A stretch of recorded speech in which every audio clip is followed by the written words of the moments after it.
again.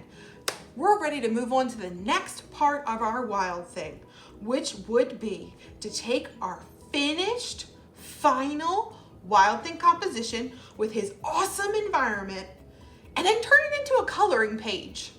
We want to be able to color this next week for art class, but we have to make sure that everything that we're coloring will show up. And the best way to do that is to trace it with a Sharpie. If you've got a black marker, a black crayon, anything that'll give it a nice outline. Now, tracing with Sharpie can be kind of difficult, and it's a hard thing to learn at first. So I'm going to start by actually practicing on my sketch. That way I don't make a mistake. So I'm going to move my little frogman to the side. Bye, Sharky. See you later. And I'm going to uncap my Sharpie. I want to show you the right way and the wrong way to Sharpie. So let's start with the wrong way. When I see kids doing this, I see them take their marker and they jab it into their paper as hard as they can, and sometimes they leave it there. When you leave a Sharpie there, it creates a dot. That's what I like to call a stop dot, because you stopped moving and the Sharpie stayed there and it creates a spot. Those spots will actually go through the paper. Oh no! But it's a sketch, so it's okay.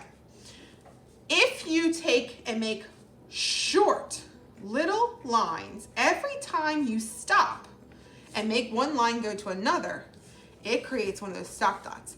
And that line starts to look kind of rough. But the right way to Sharpie is to take a line and try to move your wrist so the Sharpie flows in as long of a line as possible.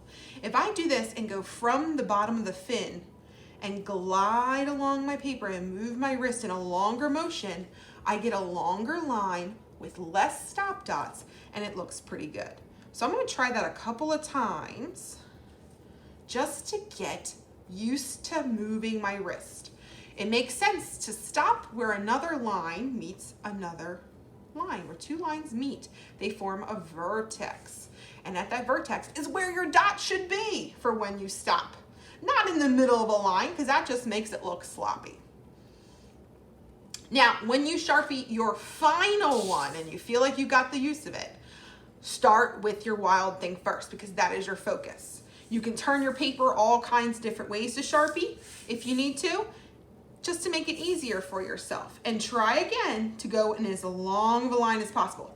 So look at how I have a vertex here where my fin meets my body, and then it comes all the way down. I have a vertex here. I could make a line there, but I'm going to try to go as long of a line as possible and come all the way down here. And when I do that, it's going to make a really long line. It looks so much neater. Then I have another long line. I can go from this point to this point down here. And this is where it's going to take some time. So just keep working. And I'll speed up the video and see you on the other side to show you what to do next.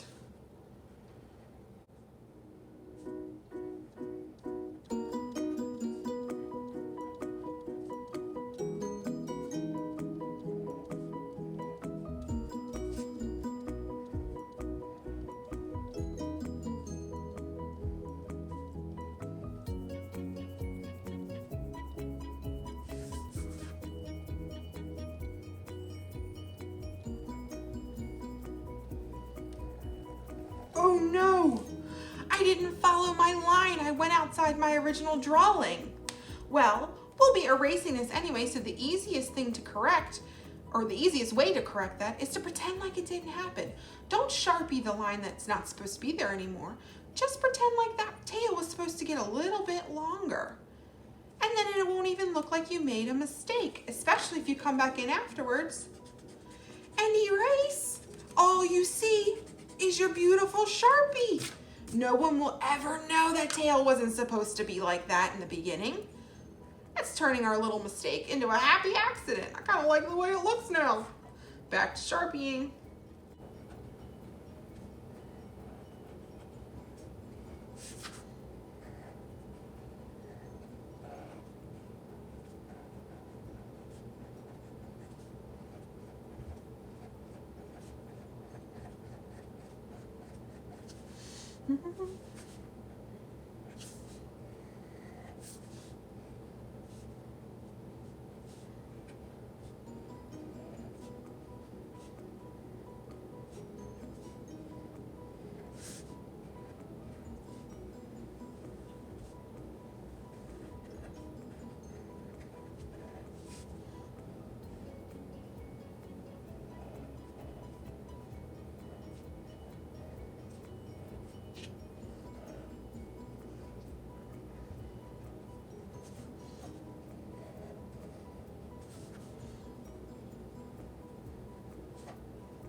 All right.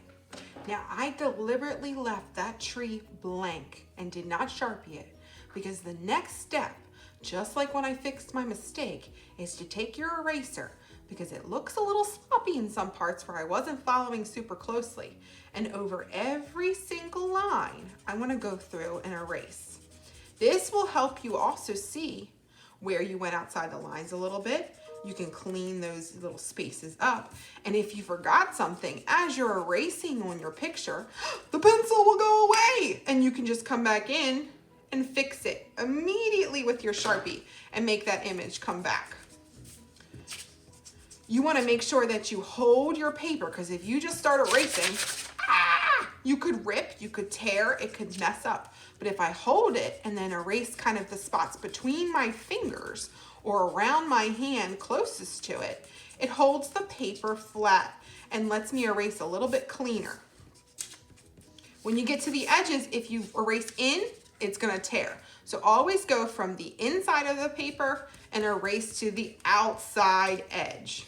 That way, you're not gonna rip, you're not gonna tear. So be careful when you get to those outside spaces.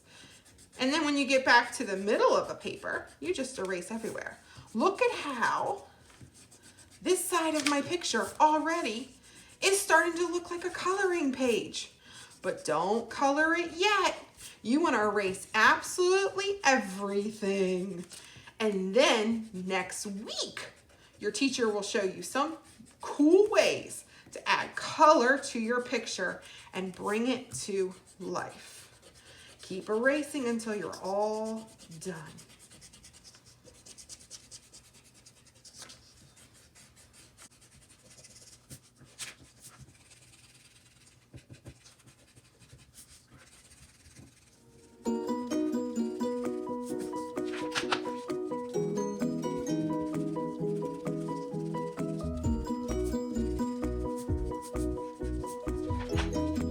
Wow! Look at my cool coloring page. See you next week to learn how to color it.